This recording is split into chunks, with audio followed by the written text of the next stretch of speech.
Assalamualaikum warahmatullahi wabarakatuh. Berjumpa kembali bersama konsep kehidupan channel, sehat walafiat dan mudah-mudahan selalu dalam lindungan Allah Subhanahu wa taala. Sahabat dan saudara-saudaraku, di kesempatan yang baik ini saya akan menyampaikan satu informasi yang terjadi di kota Surabaya. Jadi beberapa hari belakangan ini di Surabaya ada lembaga masyarakat, lembaga sosial masyarakat yang menamakan dirinya PRON, Pembela Islam atau PRON Pembaruan Islam, telah mengeluarkan surat edaran pelarangan kepada Kiai Haji Marzuki Mustamar untuk berdakwah atau melaksanakan tausiah. Ini adalah satu tindakan yang sudah menyalahi aturan dan hukum, ya. Jadi kita sebagai warga Islam, baik yang ada di Surabaya maupun di luar Surabaya, baik Jawa Timur, Jawa Tengah, dan Jawa Barat, dan seluruhnya Indonesia, ini harus bergerak dan jangan diam saja. Kenapa? Sebab kalau sudah mengeluarkan surat pelarangan begini, ini sudah menyalahi aturan hukum ini, ya. Jadi dan ini sudah sangat keterlaluan ini. Ini saat ini terjadi di Surabaya, mungkin besok atau lusa terjadi di tempat-tempat lain. Maka ini harus ditentang, harus dilawan yang demikian ini, ya. Dan ini pun bukan hanya tugas masyarakat, tapi ini juga merupakan jadi tugas aparat pemerintah, ya, yang berhak mengambil tindakan secara hukum agar tidak terjadi keributan pada masyarakat. Kalau tidak, kalau pemerintah tidak bisa menyikapi masalah ini, maka pasti akan terjadi permasalahan atau keributan pada masyarakat. Jadi dalam hal ini pemerintah pun tidak bisa tinggal diam, dan kalaupun pemerintah diam, kita harus bergerak mengambil tindakan secara hak aja, ya. Yang perlu kita lakukan, ya lakukan. Kita harus melawan ini pembaruan Islam ini, ya. Ini organisasi apa ini? Organisasi siluman yang tidak ada terdaftar di mana-mana ini, ya. Ada dulu EPI sudah dibubarkan, dan saat ini memang mereka sudah akan membuat EPI baru ini dengan nama baru ini. Tapi tetap saja dasarnya EPI yang ingin hilafahkan Indonesia ini. Ini otak si Imam Unyil ini, Rizik Syihab ini, ya. Ini Imam Unyil Rizik Syihab ini otaknya ini. Ini harusnya nih sedang berada di tempat di luar, sekarang nih ditunggu di bandara, ditangkap pulangnya ini, ya. Ini udah kurang ajar lagi aja ini. Ini tidak bisa dibiarkan ini, ya, oleh pemerintah dan kita semua sebagai warga masyarakat, ya. Baik sahabat, untuk lebih jelasnya, yuk kita dengar penjelasan tentang permasalahan surat edaran ini dan juga permasalahan tentang hukumnya akan dijelaskan oleh saudara kita. Baik sahabat, selamat mengikuti sampai tuntas dan semoga bermanfaat. Assalamualaikum warahmatullahi wabarakatuh. Alhamdulillah wa syukurillah la nikmatillah la hawla wa la quwata illa billah. Allahumma salli ala sayyidina Muhammad wa ala ali sayyidina Muhammad. Qala Allah ta'ala fi kitabihil karim. A'udzu billahi minasyaitonir rajim. Bismillahirrahmanirrahim. Innama yuridullahu liyudhiba ankum rijsa ahlal baiti wa yutahhirakum tathira. Sahabat-sahabat sekalian, belum lama ini ada edaran yang dikeluarkan atau pernyataan sikap yang dikeluarkan oleh Front Persaudaraan Islam.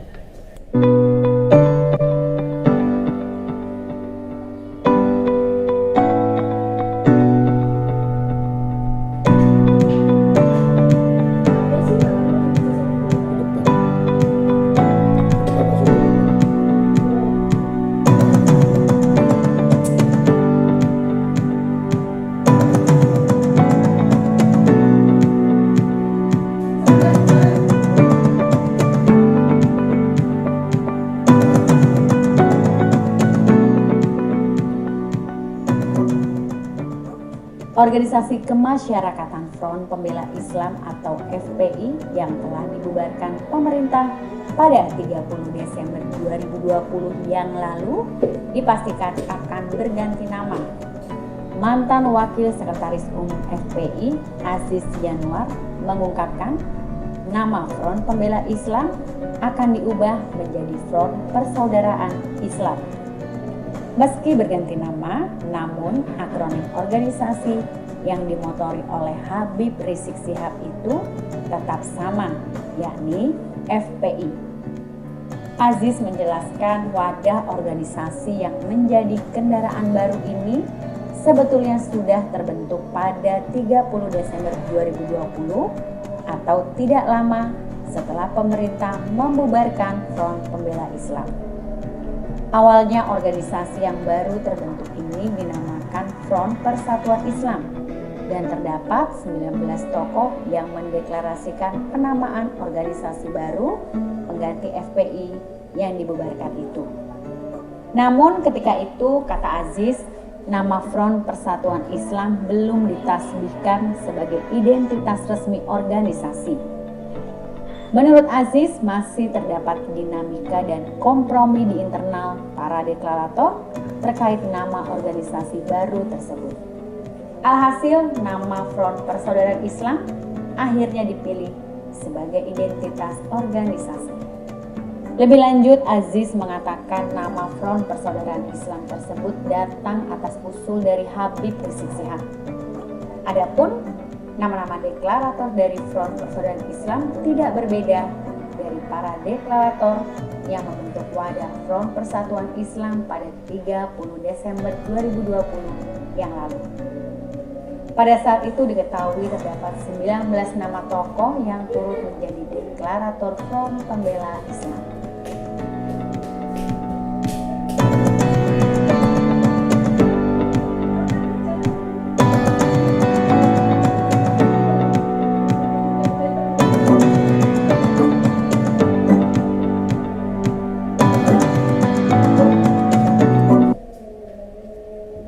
Sebagaimana kita ketahui, Front Persaudaraan Islam ini merupakan reinkarnasi dari Front Pembela Islam. Bukan pakai H ya, jangan dibaca Front Pembelah Islam. Masalah kenyataan bagaimana Anda punya hak untuk menilai. Nah, Front Persaudaraan Islam ini berdasarkan surat nomor 2, jadi baru 2 kali dia mengeluarkan surat ya,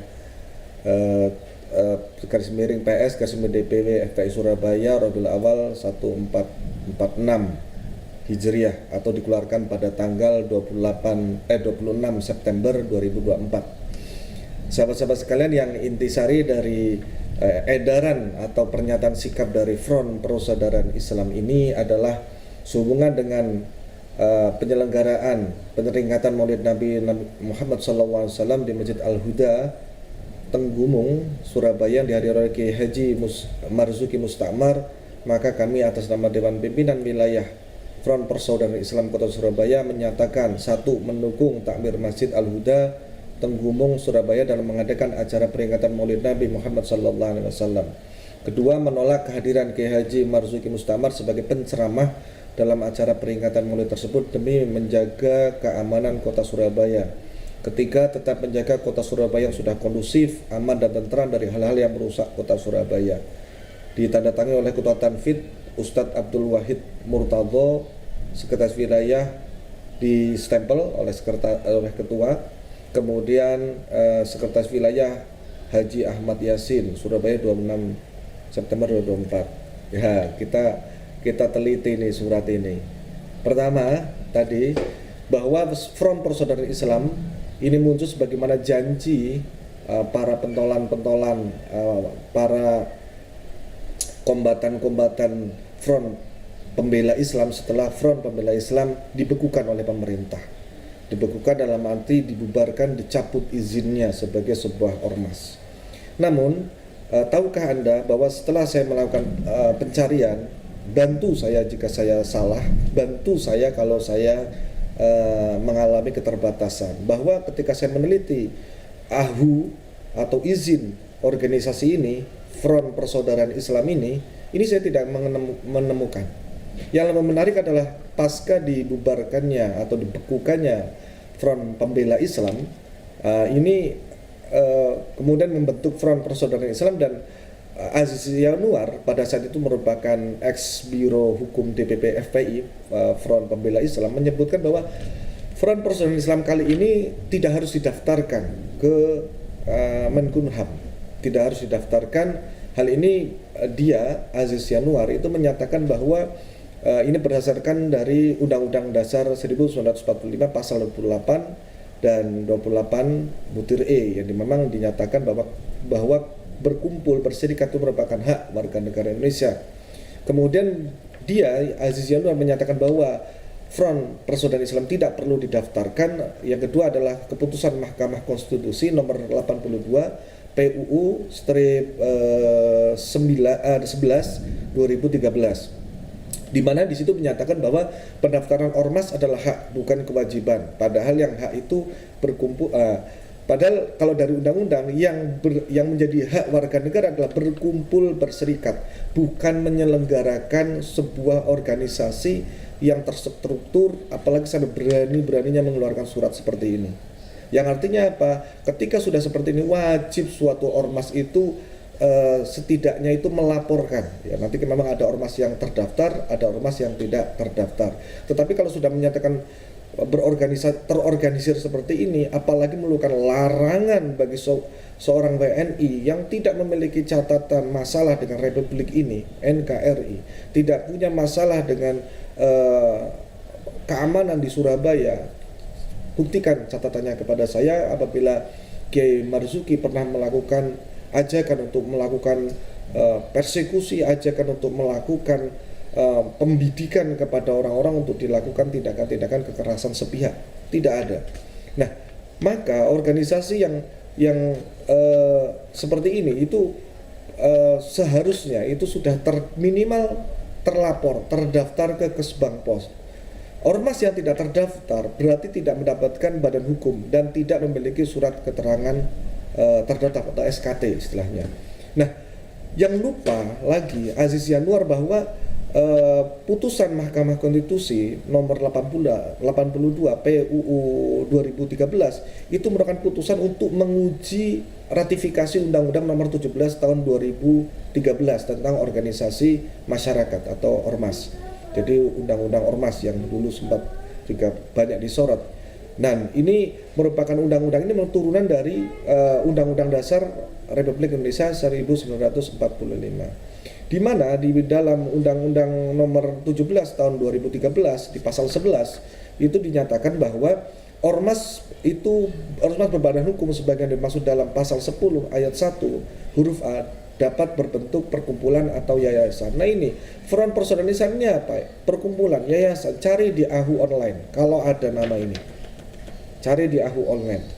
Atas dasar dari idenya Aziz Yanuar, mereka itu tidak merasa perlu untuk mendaftar sebagai sebuah hak katanya.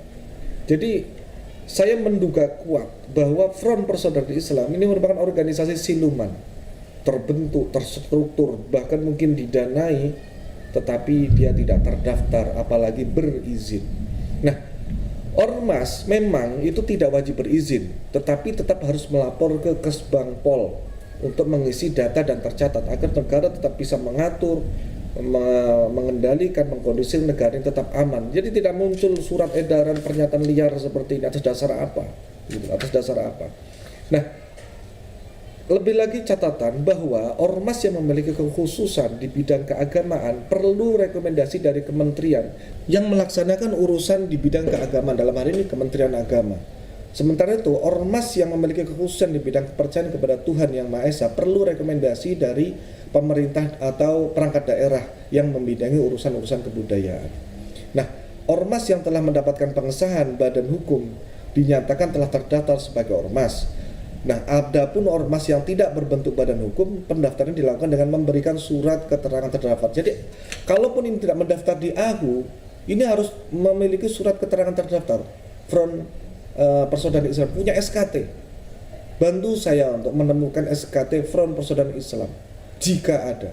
Kalau tidak, sekali lagi bahwa dugaan bahwa ini sebagai organisasi siluman yang dengan sesuka hati melakukan larangan terhadap orang per orang yang memiliki kontribusi besar terhadap NKRI ini merupakan tindakan pelanggaran hukum.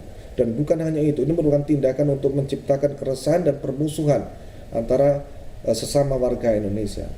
Nah, bahwasanya sejalan dengan ketentuan pasal 25 Peraturan Pemerintah tahun 56 tahun 2018, ya nanti silakan dicek lagi, yang mengatur bahwa pemerintah pusat dan pemerintah daerah dapat melakukan pemberdayaan ormas, namun hanya kepada ormas berbadan hukum yang terdaftar. Nah, kalau ini tidak terdaftar, tidak berizin, bagaimana pemerintah ingin akan melakukan ini yang membuat blunder seperti ini, seperti FPI kemarin?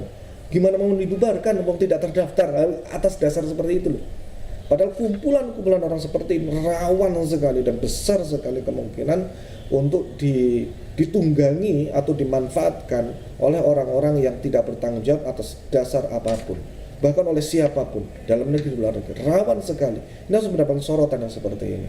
Nah, dalam putusan MK 82 tahun 2013 yang dijadikan dasar Aziz Anwar tadi, itu merupakan sebetulnya tinjauan dari Muhammadiyah ketika ingin melakukan uji materi terhadap undang-undang tentang ormas tadi di atas. Bahwasanya MK juga berpendapat bahwa kebebasan prinsip berkumpul dan bersikap suatu ormas yang tidak mendaftarkan diri pada instansi pemerintah yang berwenang tidak mendapatkan pelayanan dari pemerintah atau negara, tetapi negara tidak dapat menetapkan ormas tersebut sebagai ormas terlarang. Jadi ini memang tidak bisa serta-merta yang tidak terdaftar, tidak berizin, lantas organisasi terlarang, ya tidak.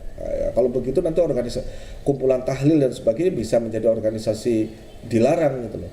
Memang tidak terlarang, organisasi tidak terdaftar, tidak terdaftar, kemudian dia itu tidak berizin, ya kan, tidak serta-merta organisasi terlarang.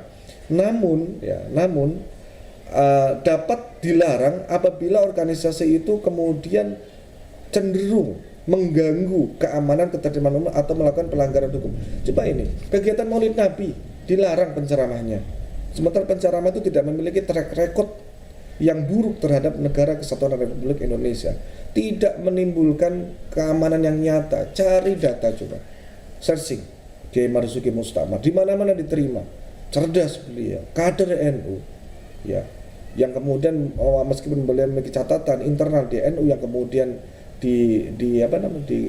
dilepaskan jabatannya, itu semata-mata internal PBNU, ya, tidak ada kaitan dengan masyarakat luar, dan terima dari Sabang sampai Papua, ya, dari Sumatera sampai Papua, bahkan keluar negeri beliau ini.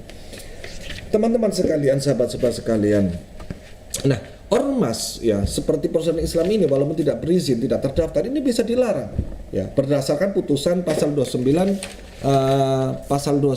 Perpu nomor 2 tahun 2017, di mana bahwasanya ormas itu dapat dilarang apabila dia melakukan tindakan permusuhan terhadap suatu suku, agama, ras atau golongan, termasuk terhadap individu tentunya. Seperti ini. Apa dasarnya dia melarang? Apa buktinya kok menuduh Kiai Marzuki Mustamar dengan dasar menjaga kota Surabaya supaya kondusif? Apa? Emang Surabaya selama ini tidak kondusif? Beliau itu loh, hilir mudik Surabaya itu melalui jalan tol itu berkali-kali, bahkan satu bulan itu bisa mungkin lebih dari 10 kali.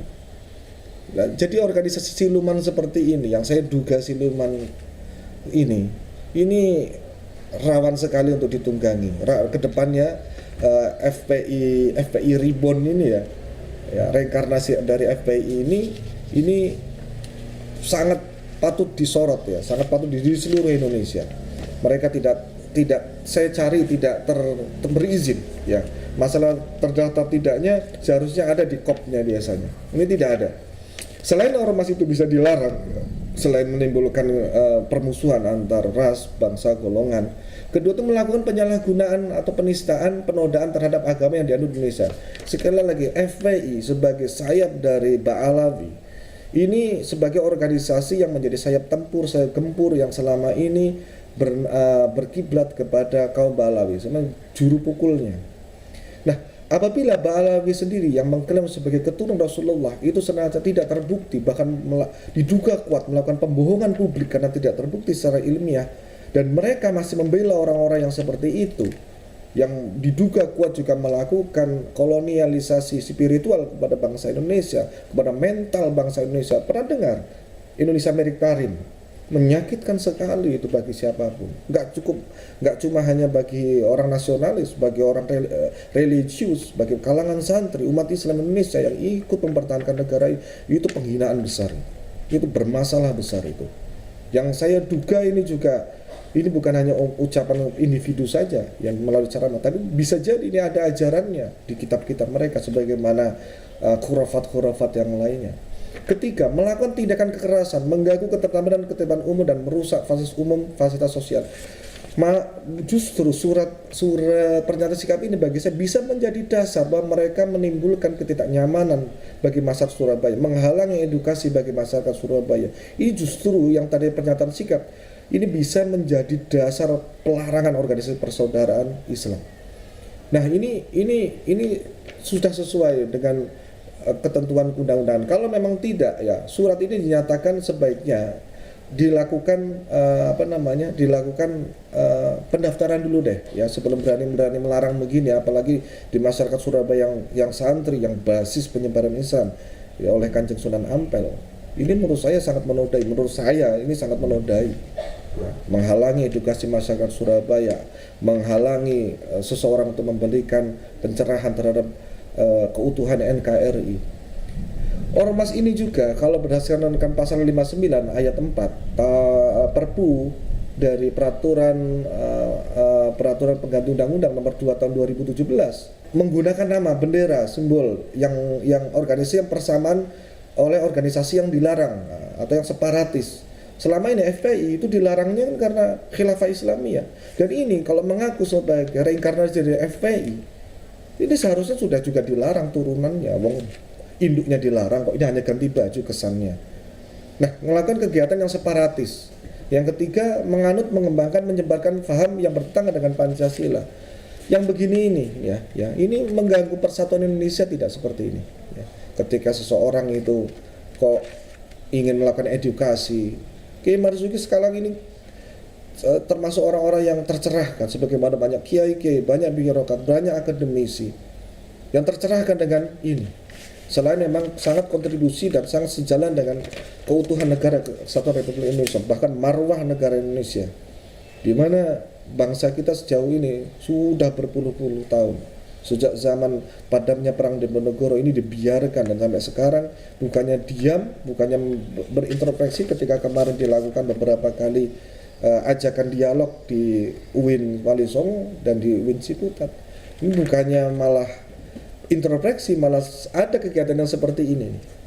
Ini bukan hanya bagi Kiai Marzuki, siapapun yang kemudian dilarang, ini wajib angkat suara ya, untuk mengajukan untuk menjaga keutuhan negara Republik Indonesia. Ingat, negara ini negara kita. Kalau bukan kita yang jaga, siapa lagi ya? Siapa lagi? Ya, siapa orang-orang turunan migran yang akan menjaga negara kita? Nggak mungkin ya. Kita yang punya bertanggung jawab untuk menjaga negara. Saya terus terang sangat tersinggung sekali dengan pelarangan ini, pernyataan sikap yang melarang ini. Haknya apa? Terdaftar tidak, berizin tidak. Kalau memang ada, tunjukkan. Ya, tunjukkan, karena saya sudah lelah mencari di Yahoo, sudah mencari ada ratusan ya, dengan kata nama Front Persaudaraan, tapi saya mencari kok tidak ditemukan. Ya. Jika ada ini, surat ini bisa dasar bagi polisi, bagi aparat keamanan untuk melakukan litsus ya, penelitian khusus terhadap organisasi ini. Tindak, ya, jangan sampai mereka memanfaatkan transisi kepemimpinan ini melakukan sesuatu sendiri di atas republik ini. Siapapun mereka dan siapa pendananya, siapa yang punya ide seperti itu. Jika ini sampai terjadi pelarangan ini kepada Kiai Marzuki, ini nanti menjadi kias, menjadi analogi di seluruh Indonesia akan terjadi kemunduran peradaban. Demikian teman-teman sekalian, saya harap semuanya tidak boleh diam ya, karena ini sudah terkait dengan pelarangan warga negara untuk melakukan edukasi terhadap neokolonialisme yang ada di negara kita. Dan bagaimana tanggapan Anda? Bagaimana sikap Anda terhadap yang seperti ini? Dan ini hari ini terjadi di Surabaya, menimpa fitnah seperti ini, menimpa masyarakat Surabaya, menimpa Kiai Marzuki Mustamar. Bukannya tidak mungkin nanti di kota Anda akan begitu. Jangan diam, ya. Sikap Anda menentukan siapa Anda. Ya. Sikap Anda menentukan siapa jati diri Anda. Jangan permalukan leluhur kita yang sudah memperjuangkan negara ini menjadi negara yang merdeka seutuhnya, berdaulat. Kegiatan-kegiatan seperti ini, pelarangan pernyataan sikap yang kontraproduktif seperti ini terhadap intelektual bangsa Indonesia jelas harus mendapatkan perhatian serius dan disikap tegas. Jika perlu orang seperti ini ya mendapat soft terapi ya dari masyarakat. Apalagi ini bagi masyarakat Surabaya. Apa yang mereka takutkan dari Kiai Marzuki? Apa yang mereka takutkan? Ya. Kami semua, saya yang di Jawa Tengah, orang-orang di luar Jawa, orang-orang di luar Indonesia merasakan kedalaman, ketinggian, baik ilmu pun akhlak dari Kiai Marzuki Mustamar. Beliau orang yang sangat mulia dan sangat dimuliakan. Tidak ada catatan sekalipun beliau pernah sekalipun mengkhianati umatnya, mengkhianati Indonesia. Sementara organisasi yang begini tidak terdaftar, tidak berizin seperti ini. Ini justru bisa menjadi bumerang bagi Anda yang mengeluarkan ini ya. Bisa menjadi bumerang. Ya. Demikian dari saya tunggu respon Anda di kolom komentar dan bagikan ini kepada siapapun yang memiliki keberanian untuk menjaga keutuhan negara kesatuan Republik Indonesia yang tidak bisa diganggu-gugat kedaulatannya oleh apapun, oleh siapapun. Merdeka. Wallahu a'lam. Assalamualaikum warahmatullahi wabarakatuh. Sahabat Konsep Kehidupan Channel yang masih bersama dan masih setia, terima kasih atas kebersamaannya. Baru saja kita telah simak dan kita teliti ya, kita dengarkan bersama penjelasan dari saudara kita. Dan mudah-mudahan apa yang dijelaskan tadi masuk ke dalam satu logika, kemudian juga menambah satu kesemangatan kita untuk bangkit dan siap membela yang hak dan menghajar yang batil. Baik sahabat di mana saja berada, jadi sekali lagi apabila pemerintah atau aparat pemerintah, aparat hukum tidak bertindak permasalahan ini, kita saja yang bergerak sebagai warga masyarakat, khususnya muslimin, untuk membuat satu tindakan ya yang melindungi ulama kita. Baik sahabat, kita tahu bahwa Kiai Haji Marzuki adalah orang yang luar biasa ya, yang soleh, yang tidak pernah melakukan tindakan apapun ya, apalagi yang melanggar hukum, dan sangat alim. Untuk itu kita harus menjaga beliau dari segi apapun. Untuk itu kepada PWI-LS Pati ini juga sudah bersiap dan akan menghadang segala permasalahan. PWI-LS adalah pembela ulama dimanapun dan sedang apapun Anda. Selamat untuk PWI-LS, selamat melaksanakan tugas. Jangan gentar, yuk kita bareng-bareng dan bersama untuk berjibaku meningkatkan ukhuwah Islamiyah. Wassalamualaikum warahmatullahi wabarakatuh.